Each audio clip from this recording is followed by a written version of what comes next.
メジャー翻訳速報。メジャー翻訳速報、海外の反応へようこそ。今日はドジャースの試合から大谷翔平選手の大左腕への強さが光りました。大谷選手は見事に左翼席へのソロホームランを放ち、存在感を示しています。今季17号となる一発は美しい打球の軌道を描き、まさに芸術的でした。コメントや感想をぜひ教えてくださいね。チャンネル登録もお願いします。Of the Los Angeles Dodgers in the National League West. Welcome back inside Dodger Stadium. Steve Berthium and Bob Brenly here with you. Bob, Brandon Pfaadt has won 2 games this month, both wins coming against the Dodgers. What made this one unique? He did not have a strikeout in 6 innings of work. Didn't strike out a batter. He only walked one. Other than the solo home runs, he was fantastic tonight. A lot of soft contact, a lot of easy plays for his defense. I mean, this is as tough a start as you face with Ohtani, Betts, and Freeman, but it was a 1-2-3 first inning for Brandon. 3 outs on just 11 pitches. Yeah, a couple of ground balls to the infield and a fly ball to Tim Tawa out there in center field, who once again did a great job out in center tonight. Ran this one down early in the ball game. And so it's a clean first for Brandon, who had a 2-0 lead after 1. He's up 3-0 here in the second. Terrific play by Gino at third. One of the many terrific plays he made in the ball game down at the hot corner tonight. He was sparkling. And then Tawa goes and gets this one. Another one for Tim in center. Had to go the other way this time. That ball was slicing away from him the entire time, and he still ran it down. Muncy grounds out to first. 6 up, 6 down for Brandon Pfaadt, and after 2 he leads at 3-0. More Diamondback defense starts the third. Conforto to second, and that's where we find Ketel Marte. Yeah, Ketel, he was making his own flashy defensive plays over there. Knocked that hard hit ball down. Still had plenty of time to recover and get the out. He would go to a full count on both Edman and Kim, the 8-9 hitters. Edman pops out. Kim would ground out. 3 up, 3 down. A perfect start for Brandon the first time through the Dodger lineup. Yeah, just cruising. I mean, as you've seen, other than the Teoscar Hernandez drive to right center field, not a lot of hard hit balls, lazy fly balls, and easy grounders. The very solid defense tonight all around for the Diamondbacks certainly helped. He gets Ohtani to line out again to Tawa. He's retired the first 10 to lead off the 4th, but then they finally get heard from. Mookie Betts steps up. Yeah, unfortunately, one of the mistakes was a hanging breaking ball inside, and Mookie's a real good off-speed hitter and launched that one into the bleachers. First of a 2-homer night for Mookie Betts. That's the first Dodger hit. Freeman would fly out, a walk to Smith, and Corbin makes the recovery there on the line drive by Hernandez. And then to start the 5th, it's another 1-2-3 inning. He's worked 5 innings to this point, given up just the Betts home run, and thrown 75 pitches. And didn't put himself in trouble with the base on balls. That has been an issue from time to time. Fortunately, no walks ahead of the home runs tonight. Edman lines out to win the 5th. The trouble started in the 6th. Kim would lead it off. Another solid play by Marte, but then Ohtani and Betts go back-to-back. Yeah, pitch out over the plate where Ohtani can drive that ball to the opposite field. He's got tremendous power anywhere. And Mookie gets his second. Another breaking ball. I mentioned it before. Mookie's a really good strike breaking ball hitter, and that one was right over the middle of the plate. He survives the 6th. Brandon goes 6 on 95 pitches, 3 runs, 3 hits on the 3 solo homers. Only 1 walk, as you pointed out, and no strikeouts. He picks up win number 7 on the year. Well, one thing about strikeouts is they run up your pitch count. So maybe it's a good thing he didn't punch out anybody and only walked 1 tonight. And Brandon, as Torey Lovullo always says, he's going to go 6 innings, book it, and it did exactly that tonight. It did help to get some early runs behind him. Always helps to give that starting pitcher some points before he takes the mound, and that was the case tonight. Ketel Marte led it off with a base hit. Well, this is after they had the opener come in. This was a change very late this morning. Diamondbacks weren't made aware of this until about 11:30 in the morning. Dreyer, the lefty, works as the opener, and then Landon Knack, the righty, came in. Marte got it started. Gurriel walks, and up comes Gino Suarez, and this one they lose in the sky. Yeah, it was that time of night. Very gray sky. The ball goes up, and Kim never saw it. Hernandez tries to come in late, but he can't get to it. That drops for a double for Gino. Scored 1 run. Suarez the RBI. And that gets Gurriel into third. Next up, Josh Naylor hits it to the right side, gets the run home. Now, Josh Naylor had some really good at-bats in the ball game today. Didn't really have a lot to show for it, a single and scored a run, but he did get an RBI on that ground ball to second right there. So it's 2 in the first for Fought. They pick up 1 more in the second, so it was 3-0. And then Corbin Carroll comes up. And he walks to lead off the third. Now Landon Knack, the right-hander who they thought was going to be the starting pitcher, is on. Came on to start the third. The walk to Corbin. Gurriel loses 1 in the seats. Yeah, they really put it on Knack in that third inning. He had to throw 36 pitches in his first inning in the game in the third. They sent 9 men to the plate in that third against Knack. They got 4 across, 2 on the Gurriel homer. Naylor comes up with a base hit. And then the next batter, Gabriel Moreno. Watch this one go. Oh, I love what he told Jody about changing his rhythm and his timing a little bit so he could get to those inside pitches. We've talked at length how he's pulling the ball more. That's a result of all that hard work you talked about early in the afternoon, extra batting practice. Diamondbacks have come here and they have arrived to work. So they get 2 homers in a 4-run third. They're up 7-0 after 3. And then they get something going again here in the 8th inning against Sauer. Pavin Smith, the 1-out single. Perdomo hits 1 out, his 6th of the year. Yeah, a little cutter that just didn't cut enough for Sauer, and Jerry drove it out of here to right center field. Boy, good to see Pavin get a couple knocks tonight. He's been scuffling a little bit lately. Yeah, Pavin, the DH, dropped to 8th when they announced the lefty would be the opener, but he had a base hit in the 5th and again in the 8th inning ahead of the Perdomo homer. They got 9 runs on 11 hits, and they hang on for the 9-5 win. Okay, and 9-5 is your final. They out hit the Dodgers 11-6, and with the exception of some maybe late bullpen nerve-wracking situations there. Yeah. A very solid win here, and now they're only 3 games behind the Dodgers. Yeah, and that bullpen, we were questioning some of the moves that Torrey made. Obviously, he knows his players much better than we do and knows the matchups better than we do, but he rolled with Scott McGuff. We thought maybe he'd just let Scott finish this ball game in the 9th with a comfortable 6-run lead at the time, but wanted to get Ryan Thompson out there, like we said, and get him back on track after a couple of rough outings. But the downside part of that is that whatever is going on with Ryan Thompson seemed to get worse tonight, but Shelby Miller came on, get the final out for his 5th save.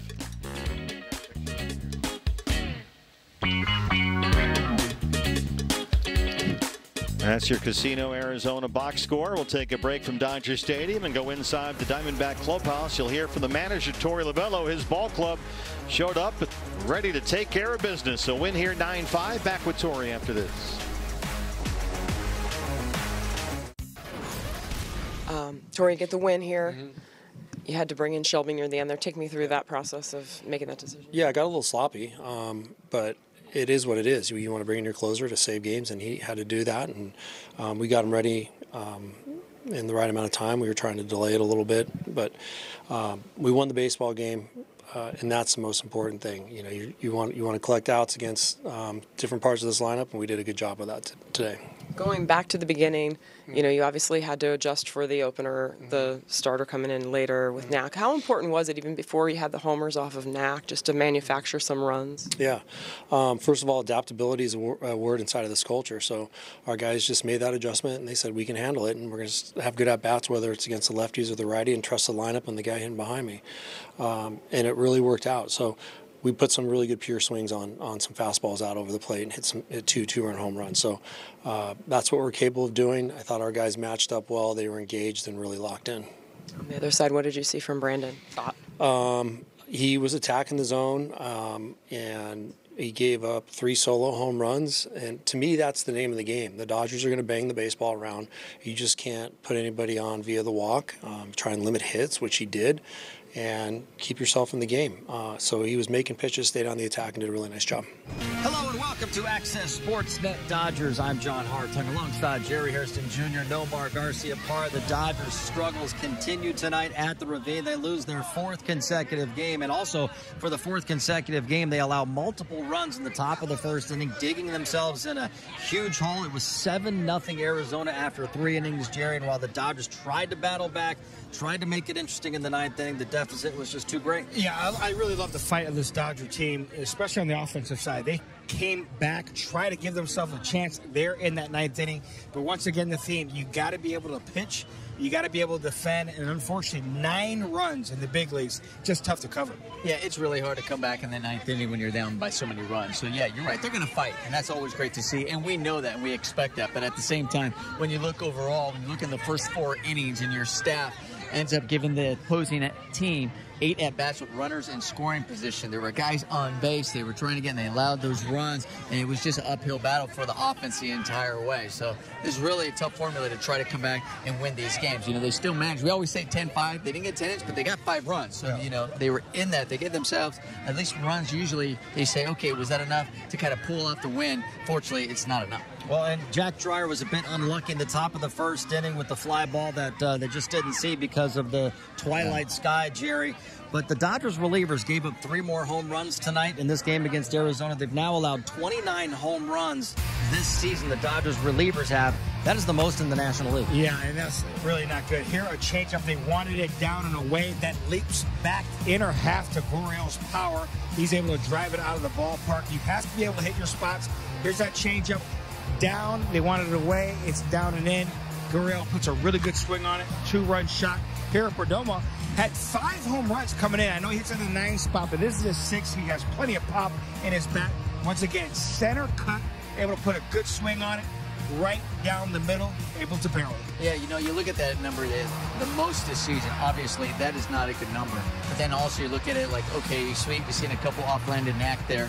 We see the home runs that were hit off him, and he's considered a reliever rather than considered that predominantly he'd be the starter. The other thing, too, is factored in those numbers is that, which is also not good, is that they have the relievers that have done the most innings in all of baseball, too. So when you have your relief staff use that much, being taxed that much, and then you're going to see those numbers. So obviously, all around, just not good. That you need the starting pitchers to really going out there and starting to set the tone a lot more, getting deeper, and that hopefully everybody starts getting better, and there's be like some consistency from the starters all the way through the relief pitching. It was a strange night for Brandon Pfaadt of the Diamondbacks. He did not strike out a single Dodger hitter in 6 innings. Dodgers hit 3 home runs off of him. No more. Those were the only 3 hits they had. But Mookie Betts, good to see him get back into the home run column. He hit a pair tonight, and both of them pull side. Yeah, this is one positive of the game. Obviously, with Mookie Betts hitting a couple home runs, him pulling the ball. You know, we said in the past, when Mookie Betts is pulling the ball, that means he's feeling pretty good and kind of getting close to where he wants to be, because he's using more of that top hand to get to the ball and fire it, you know. And it doesn't mean he's always just pulling it. He'll go the other way, but it's always a good sign when he's able to pull the ball and doing it in that fashion. So hitting a couple home runs, hopefully, you know, that gets him going, gets that confidence going, and we're going to see Mookie Betts, because we know how great he is, just kind of take off. You know, on the other standpoint, though, I just think when you look at Brandon Pfaadt, I just want to say something here with that. You know, it's a quality start, you know, in today's game, right, where you give up 3 runs and you go 6 innings, it's a quality start. But at the same time, though, it's a quality start, going out there, giving this team a chance without getting a strikeout. So it's not always about that. Zero it's not always swing, about zero swing, but finds a way. I mean, that's also pitching. I understand, okay, pitching to contact, doing all that. So there are ways to do that where it's not always about velocity and everything. Like, you have to punch everybody out and getting all that. Go out there and pitch and give your team a chance. He did that. And it's different when you're a pitcher. You ask any starting pitcher, when you have a healthy lead, they're going to pitch to contact, too. So he's a little bit more aggressive there. But credit the Dodgers. The Dodgers squared him up.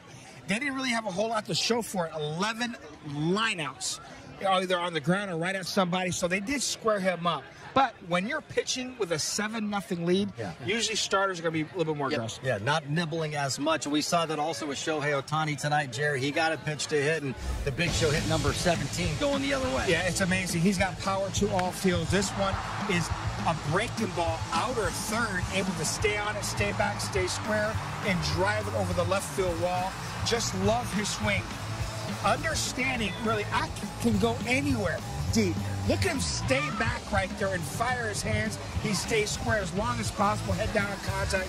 Just a beautiful swing. He doesn't take at-bats off. Fun to watch. Jerry, you and I really like it when we see Shohei Ohtani going the other way like that with authority, because he is staying behind the ball. That means both his bottom side, his hips, and his front side aren't leaving at the same time. You know, maybe his hips can open up, and then when his top side, his shoulder opens up together, that's when he gets himself in trouble. But when that top front shoulder stays closed, he's able to stay back on a pitch like that. The other thing, he did an excellent job not giving up on that. That was a breaking ball, kind of a back door, where it's really easy to think, okay, that's going to be a ball, give up on it. He doesn't. He stayed back, stayed on it, and drove it the other way. When the Dodgers saw the Diamondbacks a little over a week ago in Arizona, they had that 6-run ninth inning. So they're down by 6 going into the bottom of the ninth, Jared. And you're thinking, all right, maybe there's a chance if you can get a few guys on.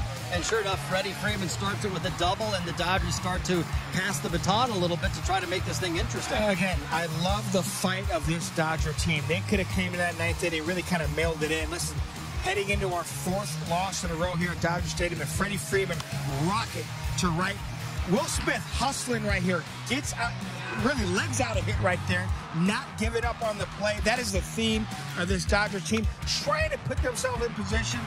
Here, Teo puts the ball in play, gets an RBI out of it. But once again, the Dodgers having good at-bats in the ninth inning. Yeah, and you know the other thing, too, is when you look at this was also the one inning that they had at-bats with runners in scoring position. Prior to that, they only had one at-bat with a runner in scoring position. That was in the 7th inning. But here in the 9th inning, regardless, still not giving up, not just taking that for granted, say, oh, like, we're really struggling here, and you tip your hat. They are not going to give up. They're going to go out there, especially when you did it before. You're like, hey, we can do it again. And, you know, even though they came up short, they know still, hey, listen, we're in that situation again. We're still going to find a way, and we know potentially that we can go out there and pull those games off. Yeah, down 6 going into the bottom of the 9th inning, and they had Shohei Ohtani in the on-deck circle representing the tying run. Unfortunately, he was never able to make it to the plate to tie this game. All right, let's take a look at what's coming up on the Dodgers calendar. 2 games left on the homestand. Tomorrow night is Mexican Heritage Night. Wednesday is Will Smith World Series Final Out bobblehead night.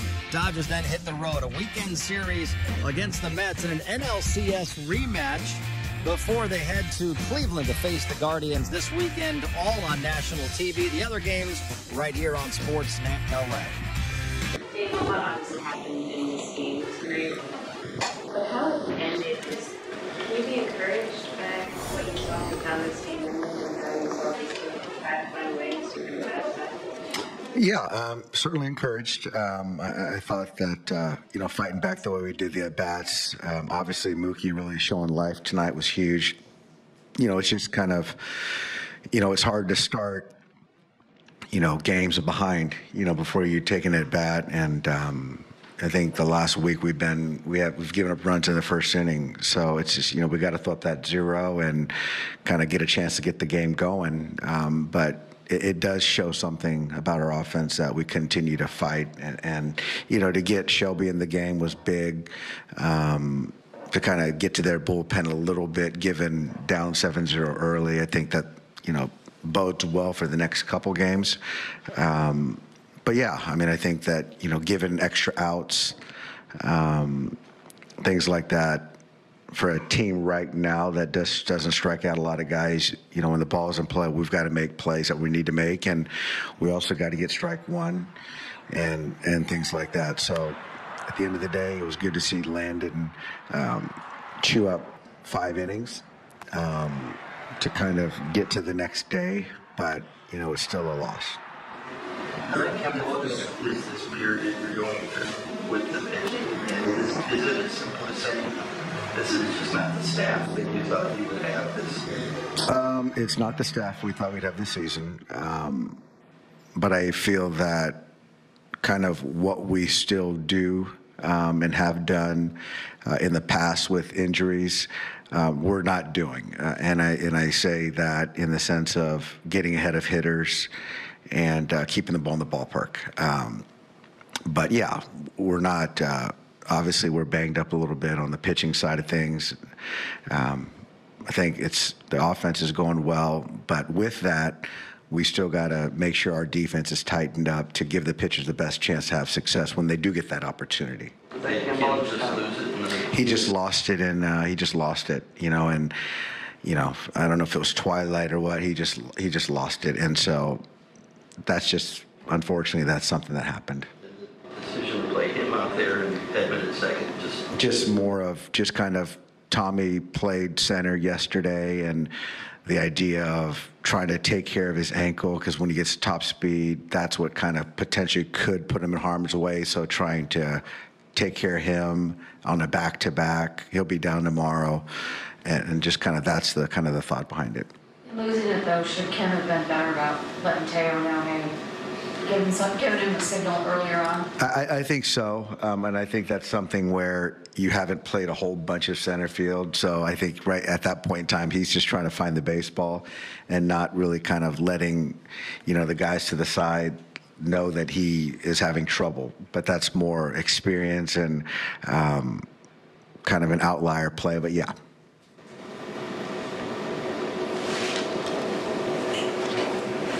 Thanks, guys. To the D-backs, Nomar, what do you want to see from Yoshi tomorrow? Well, one is putting up a 0 in that first inning. I mean, that's something we need to see from a starter because we have not seen that as of late. We heard Dave Roberts even touch on that, playing from behind early on is really tough to do. So hopefully he can, one, put up the 0, and then the other, then be effective throughout the entire game and hopefully give them length. Because you're going to rely on an ace, and he's been pitching like an ace this year. Yeah. I expect him to bounce back, make some adjustments and pitch a whole lot better. We know he's got incredible stuff. Give us a length, hopefully 6, possibly 7 strong innings from Yamamoto. All right, he's the ace. He's going to try to be the stopper and stop this 4-game losing streak. The middle game of the series coming your way tomorrow night. Our pregame coverage begins at 6. For Jerry, Nomar, and Kirsten, I'm John. Thanks for watching. We will see you tomorrow from Dodger Stadium. 今回のドジャース対ダイヤモンドバックス戦、大谷選手のホームランだけでなく、ベッツ選手の2打席連続ホームランなど見どころ満載でした。残念ながらチームは連敗中ですが、9回の粘りを見せる姿勢は健在です。これからの試合での巻き返しに期待しましょう。この動画が面白かったと思った方はチャンネル登録、高評価お願いいたします。ご視聴ありがとうございました。